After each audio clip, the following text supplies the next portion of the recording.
Empezar por casa. ¿A alguien se le ocurre que un industrial de la alimentación ignore los costos de su producción o desatienda las estrategias de colocación de sus productos y los precios de sus competidores? No puede ser que los agentes culturales desconozcan la realidad económica en la que realizan su actividad. El productor de espectáculos musicales no compite solamente con otros productores locales, principalmente lo hace con las industrias discográficas, la televisión, Internet.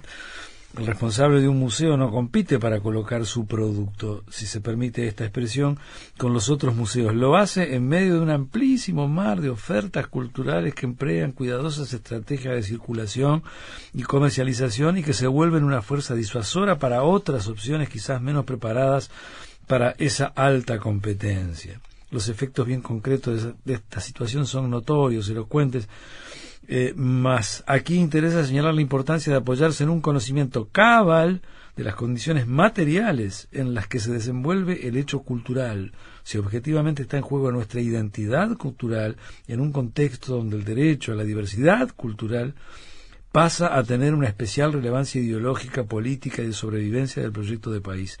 El análisis no puede ser meramente abstracto. Los músicos de la ciudad son conocidos por otros ciudadanos y otras ciudades. El cine uruguayo es visto en la pantalla de otros países. El papel de las industrias culturales hay que verlo en concreto. Cómo se mueven estas y cómo inciden en el ámbito inmediato. En fin,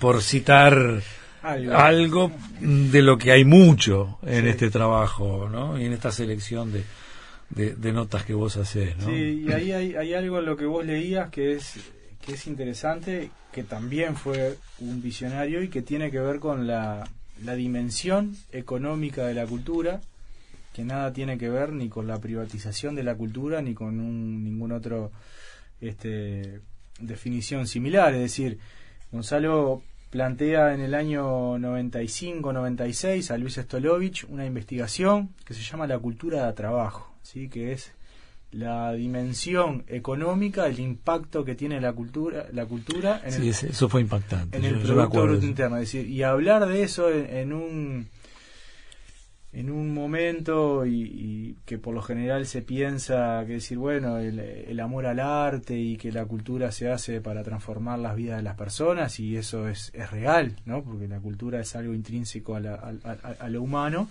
pero también hay una dimensión económica que hace a que podamos vivir los que trabajamos en cultura, los artistas, los que escriben libros, los que cantan, y eso no significa que uno privatice la cultura o se venda al mejor postor. Es decir, en nuestro país las últimas mediciones marcan que el 1% del Producto Bruto Interno lo aporta la cultura. Hay en otros países como Argentina, que es el 2,4%, en Brasil es el 3,4%, superando a la industria automotriz, por ejemplo, y él ya lo venía diciendo en esa época. Es decir, es imposible trabajar en el ámbito cultural si uno no sabe cuáles son las consecuencias económicas que tiene. Explicamos un poquito lo del título, porque además, bueno, ahí hay muchas relaciones y proyecciones para hacer, ¿no? Ecosistema cultural. Vos lo explicás al principio, sí, prácticamente, pero bueno, sí, hagámoslo así un poco medio oral. Está bien, mirá, Gonzalo es creador de esa metáfora, de la metáfora del ecosistema cultural, de ver a la cultura como algo dinámico. Yo, Nelson, no he encontrado mejor manera de definir el ecosistema cultural que no sea utilizando las palabras. Entonces, si me permitís, voy a citar textual, sí, porque está bien. Mejor que él no lo va a explicar. Está buenísimo. No lo va a explicar nadie, ¿no? Entonces, Gonzalo tendía a pensar en la cultura como un bosque, como un ecosistema abierto, flexible, dinámico y complejo. En un bosque donde hay especies que fagocitan unas a las otras, que viven del oxígeno de las otras, donde hay vida, nacimiento y muerte. No todo está bien. Hay algunas especies que le quitan oxígeno a las otras. Hay algunas especies invasivas, hay algunas especies muy bonitas en sí mismas, y creo que esta dinámica, esta visión de la cultura debería contribuir a que la incorporemos como un elemento permanente de nuestra reflexión. Hay elementos de la vida cultural que nosotros damos por vivos eternamente y que deberían vivir eternamente. Probablemente haya que intervenir en este bosque y no permitir que se desarrollen algunas especies, o intervenir cuidadosamente, quirúrgicamente, para manejar la vida y la muerte sobre la base de contemplar la biodiversidad, sobre la base de contemplar el bosque, que es lo que más importa, y no rigidizar algunos componentes, como suele suceder en esa visión de patio de adoquines de la gestión cultural. ¿Sí? La tapa también es muy significativa, ¿no? Sí, que acompaña el título, porque es una foto que el propio Gonzalo saca de los bañados de Carrasco. Qué y bueno. es la foto que él mismo utiliza en sus clases, en sus charlas, para hablar sobre la metáfora del ecosistema, de la cultura y el ecosistema cultural. Bueno, está intrínseco y está en otras páginas del libro, lo de la diversidad cultural, ¿no? Sí. Que era otro concepto en el que insistía mucho. Sí, es otro concepto de no ver a una única cultura, ¿sí? A una cultura dominante, sino que hay otras culturas dentro de una misma cultura, ¿no? Que tiene que ver con lo que hablábamos anteriormente, con la descentralización, ¿no? Es decir, las propias costumbres, las propias dinámicas locales hacen que, si nosotros quisiéramos traspolar un modelo de gestión, claro, o una forma de cultura, no solo de espectáculos, porque otra de las cosas que manejaba Gonzalo era que la cultura no solo tenía que ver lo dicen en dos o tres artículos que pones con acá, el espectáculo, ¿no? sino en elegir cómo vivimos en sociedad. De hecho, su máxima, por decirlo de alguna manera, era que las políticas públicas por excelencia son las políticas culturales, porque uno trabajando en políticas culturales está interviniendo en otras cuestiones, está interviniendo en la economía, en la salud, en la vivienda, en el comercio, es decir, en otras cuestiones que...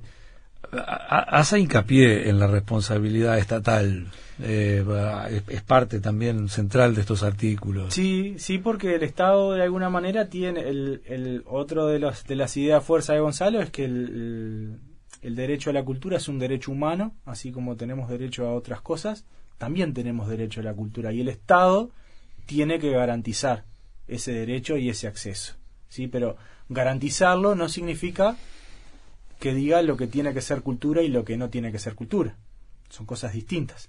Entonces, la importancia de la ciudadanía interviniendo y decidiendo en su propio accionar, en su propia forma de relacionarse, es fundamental, ¿sí? Porque si no hay apropiación ciudadana, no hay nada, ¿no? Es decir, de hecho, las tradiciones nacen así.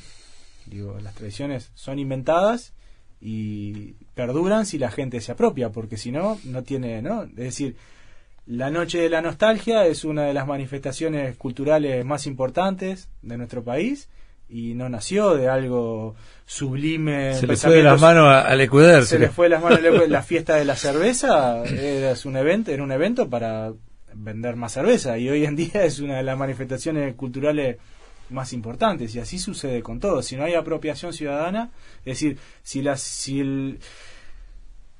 la gente del Cerro no se hubiera apropiado como se apropió el Florencio Sánchez, de nada hubiera servido.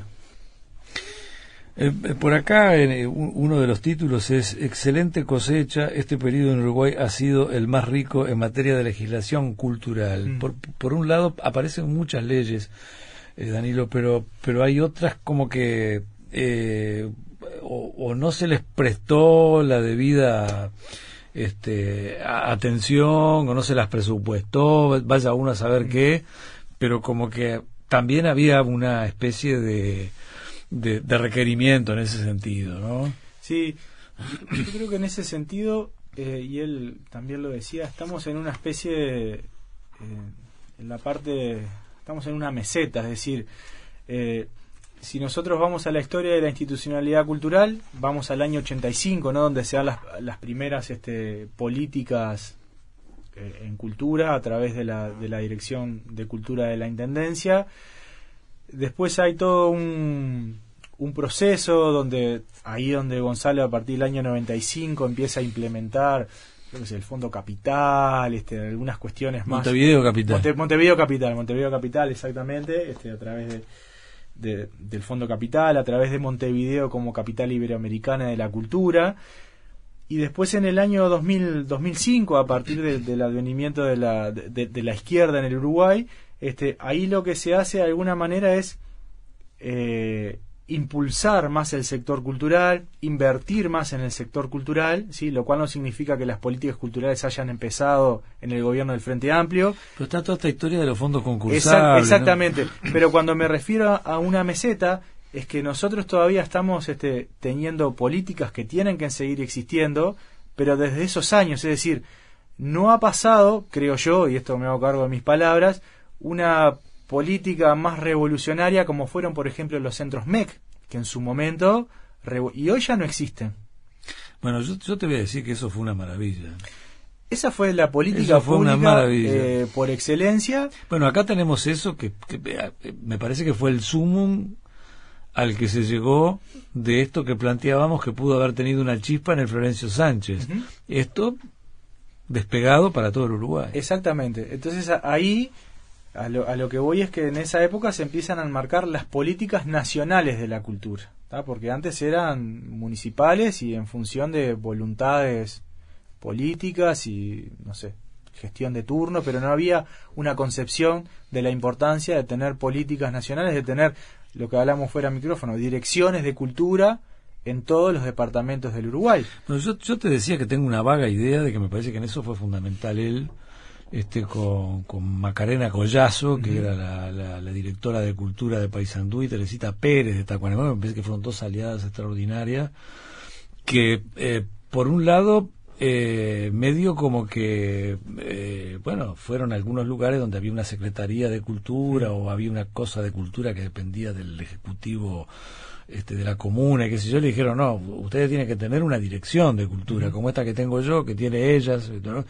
Y creo que de alguna u otra manera entre ellos tres armaron un primer encuentro de todos los directores de cultura. Sí, me parece que tuvo que ver él. Sí, ¿no? Él es impulsor de lo que hoy conocemos como la red de directores de cultura, que funciona hasta el momento, que se reúnen asiduamente para intercambiar y qué sé yo, pero él tiene que ver en eso. Y la dirección de cultura de la Intendencia en el periodo González fue un modelo a seguir también.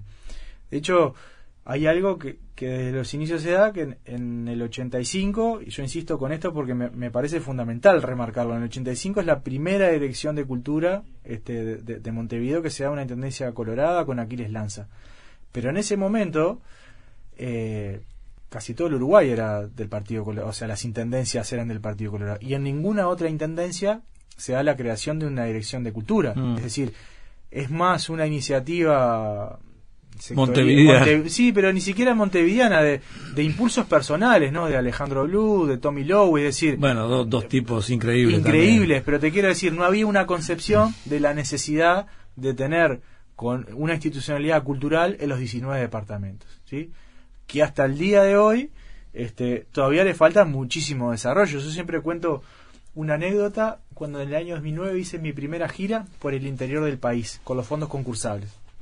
Entonces, para los fondos concursables, para presentarte el proyecto, vos necesitas una carta de aprobación que dice, bueno, que tal teatro, en caso de que ganes los fondos concursables, te recibe, qué sé yo. Y había un departamento que tenía que hacerlo sí o sí porque tenía que ver con el proyecto, que que era fundamental que estuviera, y ese director de cultura no me enviaba la carta, pasaban los días, hasta que el día antes lo llamo y le digo, disculpame, ¿hay algún problema? ¿No? O sea, ¿no querés que vayamos? Me dice, ¿sabes lo que pasa, Danilo? Que no sé adjuntar una carta al mail. No te preocupes. Mirá, hacía así, todo por teléfono, cuando los celulares todavía era, me acuerdo, teléfono en línea con aquella Telecar, que era prepaga, ¿no? Que cuando yo empecé tenía eso, explicándole a un director de cultura, cómo se adjuntaba. Y digo, no es culpa de la persona, ¿no? Del director de cultura, es decir, es que hay veces que el sector cultura, ahora ya no tanto, que era el sector castigo, es decir, ¿a dónde mandamos a los problemáticos? Y yo qué sé, le mandamos a la biblioteca, al teatro, a la boletería, si total no pasa nada, ¿no? Hay una anécdota muy muy graciosa que siempre cuenta Gerardo Urico cuando hizo una gira con, no sé si con Laura Canora, con Jaime Ross, no me acuerdo, que fue a un teatro y le dice al director, ¿y cómo va el teatro? Y me dice, mira, el teatro cuando no hay función funciona bárbaro, dice, ahora cuando hay gente se complica. Claro. ¿No? Es decir, esa era la concepción de la cultura y de la institucionalidad cultural.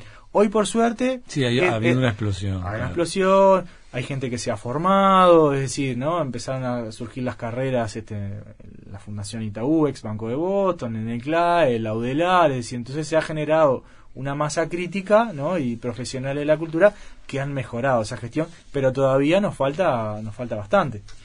Que en este libro concreto, para el hoy y para el mañana, ¿qué encontramos, Danilo? Que yo tengo entendido que ha sido preocupación tuya. Sí, yo creo que más allá del reconocimiento, ¿no? Sí. Y de decir, miren las cosas que escribió este tipo, ¿no? Sí, yo creo que una de las cosas que queda claro es esto que venimos hablando de la institucionalidad cultural, ¿sí? O sea, de la necesidad de ordenar un poco la casa en cuanto a la institucionalidad cultural. Y esto a mí me cuesta un poco decirlo porque hasta a veces me emociono, porque hasta sus últimos días Gonzalo estaba preocupado por la institucionalidad cultural, y a sus amigos más cercanos siempre le decía: ayuden a Marcos en todo eso. Y en todo eso tenía que ver Marcos, el hermano, cuando estaba de intendente. Exacto, Marcos Carámbula, que era trabajar sobre una ley nacional de cultura y derechos culturales, cuyo objetivo es la creación de un Ministerio de Cultura, pero no la creación por crear, es decir, sino la creación por la necesidad de ponderar los temas culturales y separarlos de los de educación, ¿sí? Como sucedió en otros países. En muchos países. En muchos países. Cruzando el charco nomás. Y hay una discusión en si ministerio sí o ministerio no, y eso es una discusión que se puede seguir dando y está bien que se dé. Lo importante no es tanto la figura, si es una secretaría, si es un ministerio, sino que sea algo que sea específico de cultura y que atienda. Y tiene que ser un ministerio. Tiene que ser un ministerio. No hay que buscarle más vuelta. Hay una ley que se impulsó en el periodo pasado, sí, que en la que participaron, mirá el nombre que te voy a decir: Tommy Lowy, Henry Segura, Gerardo Vieco, José Rila, es decir, casi todos los que convocaste para que te hablaran algo de... y más todavía de esa gente, que llegaron a un consenso, llegaron a la redacción de una ley de cultura que no se pudo aprobar, y que ojalá que el periodo que viene, independientemente del partido político que asuma, esté dentro de lo programático para... De alguna manera yo creo que ese es el mejor homenaje que se le puede decir se le puede hacer a Gonzalo, más allá de las palabras, más allá de los libros, es la concreción de su pensamiento. Excelente. Bueno, brevemente lo ordenaste muy bien, porque está esa cosa de los testimonios de la gente que lo conoció, que lo pintan muy bien humanamente, sí. Porque era un tipo entrañable, agradable, empático, divino, un gran tipo, de un gran corazón, y dividiste, tuviste en cuenta eso también, que por lo menos gente que lo conoció... Claro, sí, porque es decir, yo no lo conocí como para hablar personalmente de Gonzalo, o sea, hubiera sido un atrevimiento, una falta de respeto de mi parte hablar, decir, Gonzalo esto, Gonzalo aquello, porque yo tuve una relación muy cordial, muy amena, pero no tuve una relación de amistad. Entonces se convocaron a personas que sí lo conocieron para dar esa dimensión humana de Gonzalo que vos bien decías. Después hay otro capítulo que tiene que ver con el militante cultural, como él se autodefinía, que tiene que ver con todo esto que estábamos hablando: la descentralización, la desconcentración, la economía de la cultura, el derecho a la cultura. Y como que pensó todos los abordajes, sí. Me parece que no dejó nada librado al azar. Tenía un pensamiento ecosistémico, por eso claro. ¿no? Por eso venía todo entreverado. Que fue uno de los problemas que yo tuve cuando llegó un momento que yo tenía 60 artículos y decía, ¿cómo ordeno esto? Porque todos hablaban de todo. Claro. Entonces, con el editor lo que decidimos fue tomar a Gonzalo como un propio ecosistema, como la persona, como el militante cultural, y el tercer capítulo como político, porque él esencialmente era un político. De hecho, pudo desarrollar lo que desarrolló por ese pensamiento político estratégico que tenía más allá de gestor cultural. Es decir, ¿no? Él tenía esa concepción de la política. Entonces el libro está estructurado así de esa forma, justamente para recorrer todo o casi todo el espinel de Gonzalo, y en la parte más humana era la parte que yo de alguna manera hacía más agua, porque como no lo conocí, la otra parte era leer, tomar decisiones, entender, interpretar, y bueno, no te digo que la más fácil, pero Y te quedó un manual de estudio ahí para tus clases. Yo le decía a Lisa, a su compañera, ella me decía gracias. Gracias, no, yo hice un posgrado con este libro. O sea, claro. Yo me hice un posgrado en políticas culturales con este libro. Y lo que más me alegra de todo, Nelson, es que las propias personas se lo están apropiando. Entonces te dicen, no, porque estoy escribiendo un artículo, me decía el otro día una persona allá a las Piedras, un artículo para una revista argentina, entonces cité esta parte y es para eso que se hizo el libro. Es decir, no es la verdad, ¿no?, absoluta, pero sí es un punto de partida ineludible, porque como hablábamos al principio, el pensamiento de él estaba todo disperso, estaba muy disperso. Entonces esto de alguna manera lo que hace es agruparlo. Bueno, lo tenemos en todas las librerías ya. Está en todas las librerías, sí, lo distribuye Guzzi y permitime dos mensajes nomás. Sí, por favor. El primero es que el jueves 14 de septiembre a las 19 horas va a haber una presentación en el Centro Cultural Miguel Ángel Pareja de Las Piedras. Ah, qué bien. Que va a estar a cargo de Jorge Schellenberg, Gerardo Grieco y Fernando Butazón, y va a moderar Josefina Trías. Qué bueno. Y también hay otro reconocimiento importante para que el 4 de septiembre, ¿sí?, sea el Día Nacional de la Gestión Cultural. Hay un proyecto de ley impulsado por la Intendencia de Canelones que ya tiene media sanción por parte del Senado, y me avisaron hace poquitos días que el 12 de septiembre se vota la otra media sanción afirmativamente en diputados, y a partir el 4 de septiembre del año que viene vamos a tener el primer Día Nacional de la Gestión Cultural en honor a Gonzalo Carámbula, ya que ese es su día de nacimiento. Qué bueno. Bueno, buenísimo, buenísimas noticias como para redondear, sí. Danilo. Bueno, un gusto que hayas estado por acá, fantástico gracias. Material, Gracias. Va a seguir dando que hablar, y por ahí, bueno, reenganchamos con algunos de los temas que estén ahí. Con mucho gusto. Que pasen muy bien, muchas gracias. Gracias por la invitación.